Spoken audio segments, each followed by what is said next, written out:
Alright guys, get ready for some truth bombs because this video is going to be very, very significant. I'm going to be breaking down for you why in this market you've probably been struggling to get your analysis right, specifically since the beginning of 2022. It's been a very rough, shaky 4 months, and a lot of people just aren't getting some of the key things that they need to know. If you found that your analysis has been wrong and you've consistently been struggling to trade and analyze properly, it's not necessarily your fault, but you're probably missing what I'm about to talk about in this video. And it's all about understanding the reality of how these markets move, right? In crypto, a lot of people, they're very unrealistic about how the flow of funds moves around in the space because we like to think that we're super smart, super creative, people that are ahead of the curve getting into technology that's early. But unfortunately, we don't really get to move the markets in those kind of ways anymore. The market has matured quite a bit. And one of the key things that you will have heard if you've been subscribed to this channel for a while, because we always talk about hyper realistic factors that actually apply to the markets, not things that we just pull out of our ass to, make ourselves feel good that our investments are going to go up. One of those key ideas is that the Bitcoin market is largely dependent on what happens with, the dollar, for example, which I made a video on earlier today. Check it out if you haven't seen it already, but also the wider, kind of stock markets across the world as well. One of the key things that I think a lot of people miss in these markets is that you see, when we've got these conventional, in this case, the S&P 500, which for those of you who don't know is a collection of 500 of some of the biggest companies in the United States. So it's a nice whole representation of what the top of the top in the US specifically looks like, right? And you've got indices like this for all over the world. This is the UK 100. Germany has its DAX, Japan has its JP225, but I'm focusing on the S&P 500 because it's one of the biggest in the world. And the thing is that while assets like this are falling, you're generally not going to have much confidence for the rest of the markets in the world. If the main, if stocks of the main biggest companies that everyone knows are falling and falling quite aggressively, there isn't going to be much investor confidence. And generally what that means, and this is the killer thing that people always get wrong in these markets, generally what that means is that people are not going to be willing to put their money in riskier assets like Bitcoin right here. You see, the thing is when people are losing money in markets like the S&P 500, they're not going to be willing to then take on more risk and buy something like Bitcoin. And we precisely consistently see this when the market is falling, right? When the market is rising up, Bitcoin actually decouples from these, from these assets. It doesn't correlate with them very much, and it actually performs on its own because people are really excited, and Bitcoin is still a small market overall, which means that it's easier to move the market, right? If it's smaller and there's a lot of excitement, then yeah, people are going to be piling their money in, and it's going to massively outperform, what's going on in the rest of the world. But when it shrivels, and when things kind of start to wear down a little bit and people are a little bit less excited with what's going on in the space, we really start to correlate quite closely with things like the S&P 500. And I got to show you this. This is going to blow your mind if you haven't seen this kind of stuff already, but take a look at this. If we look at this peak that Bitcoin managed to set right here at about $48,000, which was roughly where I exited my Ethereum position. You guys who've been watching for a while will remember that I was trading Ethereum around this time, and I actually closed out my long position right at the top, owned it over here. It was a total profit that the max profit that I hit was like more than 200%. It was absolutely ridiculous. All went inside of VIP. If you want to join, then bam, here's the steps on screen. First link in the description down below. @4flights button, and then send message. Just literally click on each of these links in this order. It'll take you to the next one. Takes about 30 seconds. Very, very quick to ask me how to join. But, this is something that ended up happening kind of like towards the end of March, beginning of April. And what's absolutely mind-blowing about this is that this correlates very, very well with what happened to the S&P 500, right? If I put the S&P 500 chart on top of this and I show you what was happening, take a look at this. The orange line right here is the S&P 500. This is obviously one of the biggest indices in the United States. Great representation of what companies in the country are performing like in terms of their stock prices and so on. And look at this, right? I mean, it correlates when things start getting bad for the S&P 500, it correlates really, really well with Bitcoin. And this gives us some really exciting, interesting clues into what might be happening next. Because if we are going to see Bitcoin dropping much lower, this S&P 500 chart can tell us about that. It can tell us how likely that is to happen. It can tell us how quickly and so on it might happen as well. And I'm going to talk about all of those things in just a minute, but it can also tell us if Bitcoin actually might have a chance at continuing to rise higher. Because here's the thing, guys, see, when the fear really creeps back into the market, and it would have entered right back into the market literally at the very last few days of March, or again, depending if you're looking on Ethereum, for example, first few days of April, but more or less around the same time, you can see that the S&P 500 really starts dropping down. And it was the same case before, by the way, when the S&P 500 peaked over here on the 3rd, 4th of January earlier this year, and it starts completely dropping very, very aggressively. Bitcoin follows for the first bit of that drop. It then actually performs better than the S&P 500 for the next kind of like month and a half, roughly like that kind of time frame. But we're back to correlating with the S&P 500 again right now with this situation of extreme fear. And the thing is, right, is that when Bitcoin is correlated so closely with the S&P 500, it's not actually functioning as its own market anymore. And this is the key takeaway that I want you to get from the video.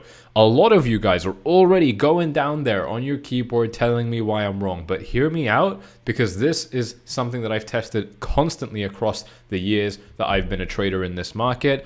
And I've found very, very limited exceptions, guys. The fact is, in order to significantly move these markets, because I get it, it's still relatively small, but it's bigger than, you know, what people like you and I can do. You know, like when the average person could buy Bitcoin and it pumps up, those days were when Bitcoin was at like $10, right? It's just not at that kind of price level anymore. Liquidity is much larger, still quite low overall, but much larger than where it used to be. And so you really do need that kind of like white collar, more institutional, normal, big, you know, suit and tie kind of money. And you're not getting that if you're looking at things like the S&P 500 dropping, because that money is first and foremost going to be parked in assets like, in indices like the S&P 500. And if they're not performing well, then naturally you're not going to want to take on more risk. You're not going to want to buy Bitcoin and stuff like that. But the implication that this has for Bitcoin is that if it is so tightly correlated to the S&P 500, well then we can bin this chart off. We don't need the Bitcoin chart. We can just go into the S&P 500 chart and start poking around over here, start asking some questions. And I think that this actually makes our jobs a little bit easier, because Bitcoin can be very hard to analyze sometimes, right? It's subject to manipulation. It's it's not got the best liquidity. I mean, there's a whole, it's not even regulated.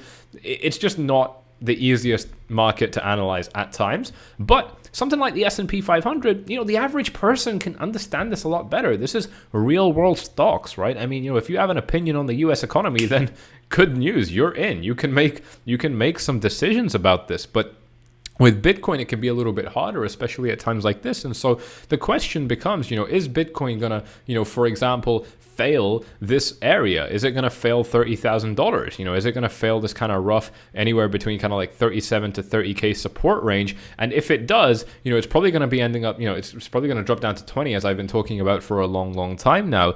You know, if we are seeing something like that, well, guess what? The S&P 500 is probably gonna have to fall down to similar extreme extents as well.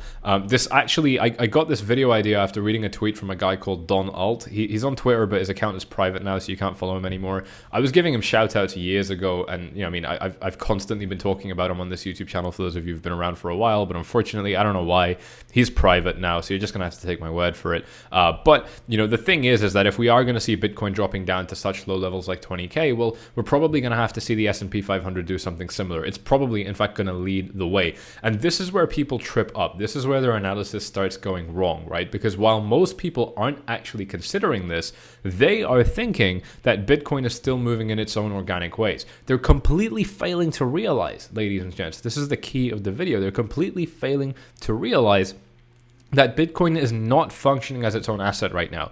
Bitcoin is very much at the mercy of other markets. It's the same thing where, like, you and I, we probably don't have this problem because, you know, you watch this YouTube channel, but, you know, a lot of other people in the space, they'd be trading their total shit coins, right? I mean, you know, like Cardano could be a good example, for example. I don't know. It doesn't really matter. Just some weird, obscure shit coins. It doesn't have to be, it can be a much smaller one. And they would really be trying to analyze it and figuring out, and you know, try and figure out what's going on. And then someone like me would come along and I'd say, look, this coin is way too small to print its own organic price action. It's probably just going to perform exactly as well, or more likely as bad as Bitcoin performs, if not worse.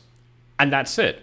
Generally, the market can't actually be too too independent. The crypto market can't be too independent from Bitcoin. Take a look at these charts right here. These show the last 7 days of price action. Obviously, we're going to ignore anything that represents the dollar because these are more or less quite stable. But if you take a look at the kind of performance we've been seeing and just look at these 7-day charts, I mean, most of these look quite similar. Again, ignoring things like the USD charts, for the most part, we're seeing, Bitcoin having some slightly wilder fluctuations, but for the most part, these coins are just slowly bleeding out. Yeah, I mean, they're all getting a little bit of a spike around, what is this, like day 3 on this 7-day chart. But I mean, the trend is pretty clear, in this case. These coins just don't have a lot of independence from Bitcoin other than, the one fringe example like right here. For the most part, ladies and gents, the trend is very, very clear, following Bitcoin quite closely overall, or worse.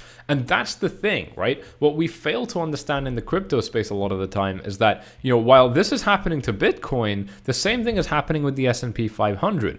Bitcoin is just following the S&P 500 in a lot of ways as well, right? Again, if we kind of take a look at what's been going on with Bitcoin, I mean, it's not quite the same, and the comparison is really going to start to get a little bit stretched out right now. But if we do take a look at kind of, what's been happening over these last 7 days or so, let's just trace it back. We're on the 29th of April right now in my time zone. And if we look back to what happened on the 22nd, which would have been around over here, bam, drop a vertical line, and just trace the price action. I mean, we're looking at more or less similar price action, right? Take a look at this. The correlation is crazy. Like, I'm not making this up. Originally and let me zoom in even more actually. Originally we were looking at quite a steep, bear with me here while my laptop is deciding to catch up. Actually, it's not the laptop, it's TradingView. So let me just refresh the page. Wait for this to load up. I have no idea why this happens occasionally. It is very, very annoying.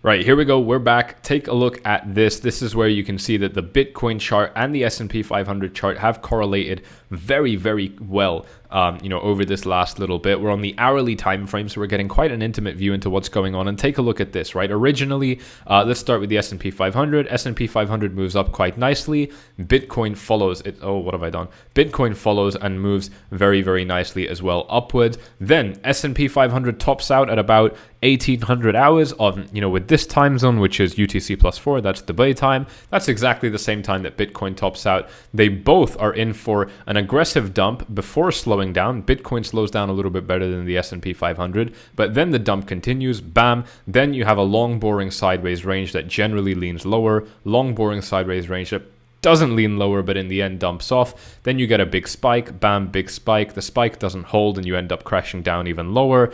I mean, look, the market, I mean, it's just moved so closely, and this is on the 1 hour time frame, ladies and gents. I mean, any imperfections, like for example the imperfection right here or the imperfection right here where it doesn't totally line up, these get smoothed out if we zoom out a little bit more. Now we're on the 4 hour time frame, and look at this, it's starting to correlate with a little bit more clarity. We look at the 1 day time frame, you know what I mean? Like, it gets more obvious. There's just this weird, annoying range where for the most part the market is trending down. Guys, this is beyond discussion. The S&P 500 and Bitcoin move very closely, but Bitcoin is the asset that's at the mercy of the S&P 500. If the S&P 500 doesn't perform well, Bitcoin at a time like this probably won't either. But on the flip side, if you're not so worried about where the S&P 500 is going to go, well then, it's a good thing for Bitcoin, right? And the reason we're seeing all of this is because the dollar is shooting up, right? When the dollar starts shooting up, and again, like I said, I made a video on this already, so if you didn't see it, it's probably because you're not subscribed. Do yourself a favor, do me a favor, hit up that button, smash the likes, tick the bell, do all that good stuff if you're enjoying this video so far. If you appreciate my channel, you want to show me a little bit of love, do me a favor, sign up to Bybit using the link in the description down below and make your first deposit if you want to get some free cash on Bybit. This is the only exchange that I've been using for years, pretty much. I absolutely love them to bits. And like I said, If you want to use the very same exchange, all you got to do is sign up using my link and make your first deposit. You can pause the video right here and come back. It'll take you about 30 seconds. It would be done by the time, you know, you've heard this whole plug for Bybit. You know, this is something that I think is very, very important to keep in mind, is that, you know, when the dollar starts shooting up massively, I'm not going to show you this, it's going to take a long time, but when the dollar starts shooting up massively, we consistently start seeing that indices, Bitcoin, everything just tank, gold, everything just doesn't perform well when the dollar is strong. But on the flip side, when the dollar starts getting weaker, like, you know, the last time this happened on a massive scale was March coronavirus. It was the March coronavirus market crash of 2020. You know, we start to see this big drop right here. And just to jog your memory, ladies and gents, let me just throw the Bitcoin chart on top of this. We're going to start to see something very, very cool right here, which is, and I can't even display this to you because the price action is so crazy. Is there a way I can show this to you on the logarithmic chart? There must be, but I don't know it right now. So anyway, I'll just have to draw this out for you. You know, what we had right here, as soon as that coronavirus market crash happened for the dollar, you know, and you know, obviously everything dropped. I mean, this is Bitcoin. It dropped from about $10,000. Looking at the left hand side over here, it dropped from about $10,000 down to a low of about, you know, 3-4, depending on which exchange you're looking at.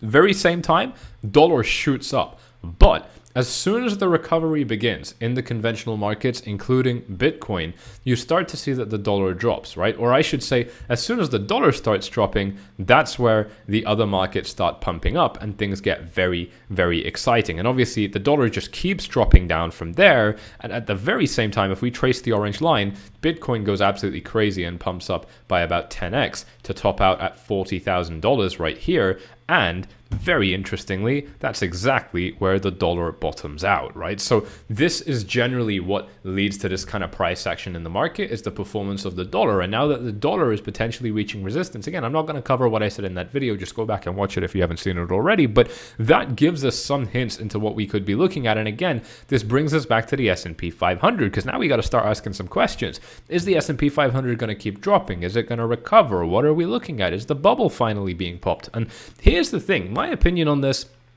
is the following, right? When we're about to get a really big market crash, which everyone in the bloody nan seems to want right now, that we end up dropping down into oblivion and everyone's homeless and it's a horrible time.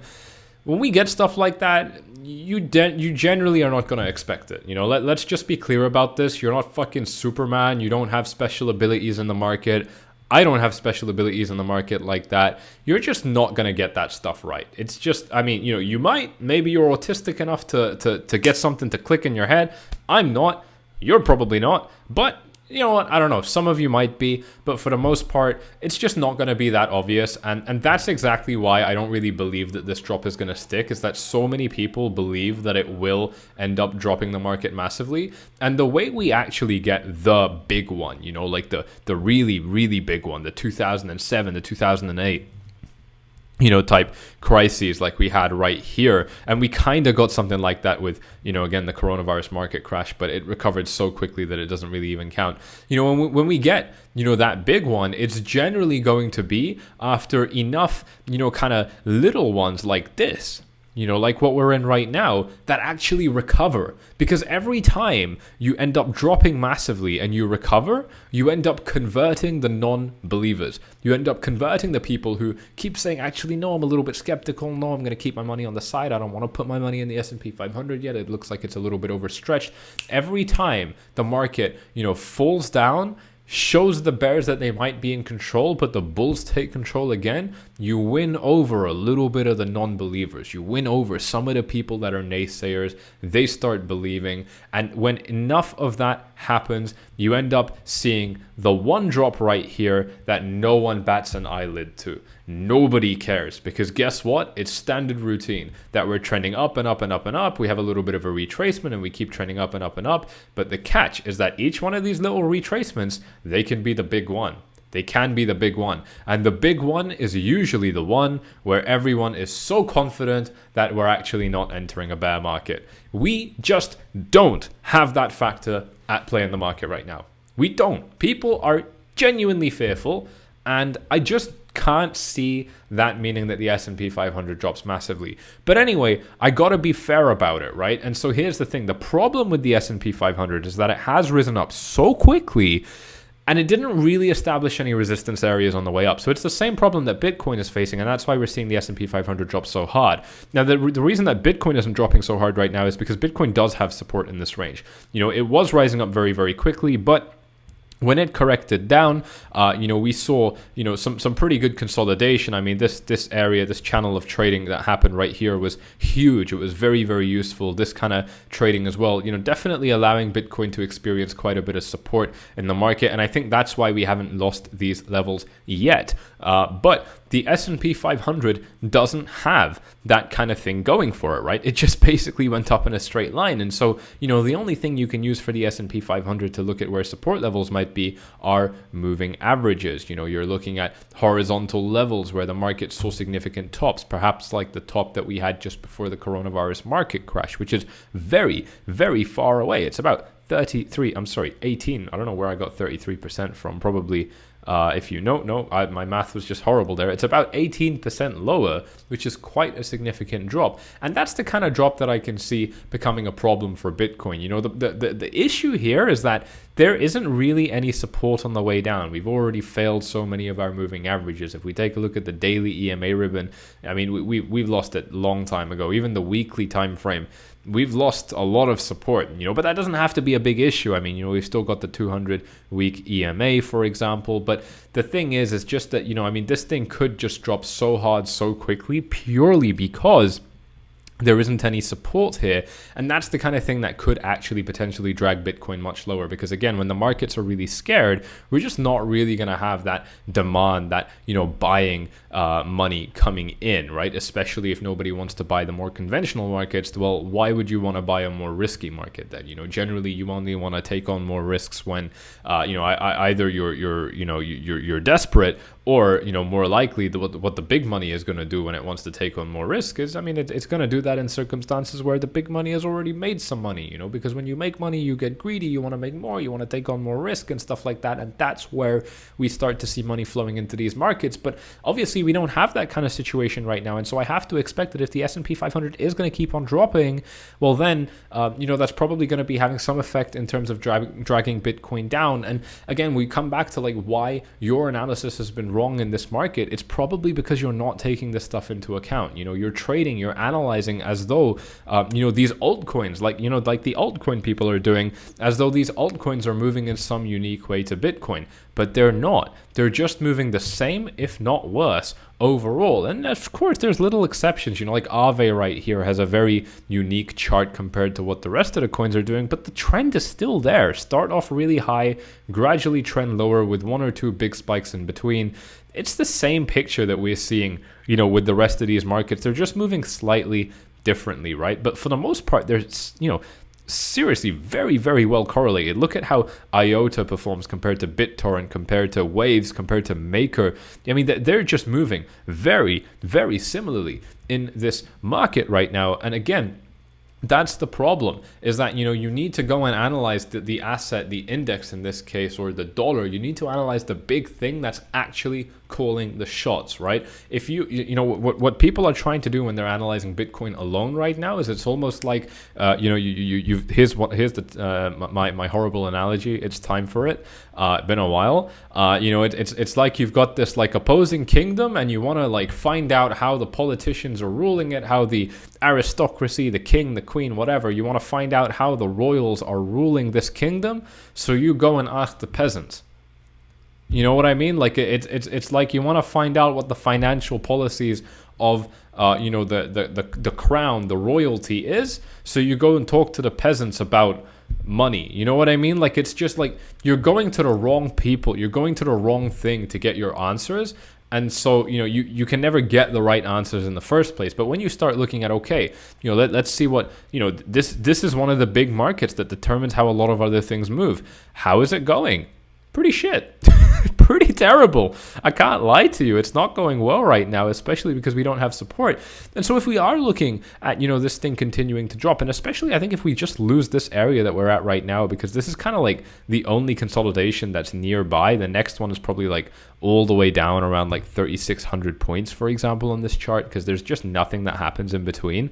We could be looking at quite a catastrophic drop again. I mean, if we put this in perspective, well, the S&P 500 from its recent high, about 3 weeks ago to now, it's dropped by about 11%. And if we take a look at what Bitcoin has done in the very same time, Bitcoin's dropped by about 20%. So we're looking at kind of like doubling the carnage of the S&P 500. And so if the S&P 500 drops by about 13% and we say that Bitcoin drops by about 26% from here, that's going to put us around basically the very, very bottom of where we found support in the past. If things do get really bad and potentially drop down to, close to, these kind of support areas. And that's the kind of analysis that I think is worth carrying out right now, in addition to the other stuff like the dollar index analysis as well. But this is a crucial component, and it's not something to base all of your analysis off, right? I mean, I'm not saying that you shouldn't look at Bitcoin and you should only look at other markets. I'm not saying anything like that because I'm not a financial advisor. But what I absolutely am saying is that for myself, what I love to do is analyze Bitcoin. I want to look at Bitcoin's charts. I want to throw on the indicators. I want to look at, what's going on with my support resistance levels, for example. Are we holding them? Are we back testing them? By the way, we got a kiss of death right here. Actually, we got two kisses of death right here, so I want to see these kind of things with Bitcoin, but I also want to frame this in the perspective of where's the big money in the world flowing? Where is it flowing into? Where is it flowing out from? Is it going from one particular place to another, like from the dollar into the S&P 500, or from gold into the dollar?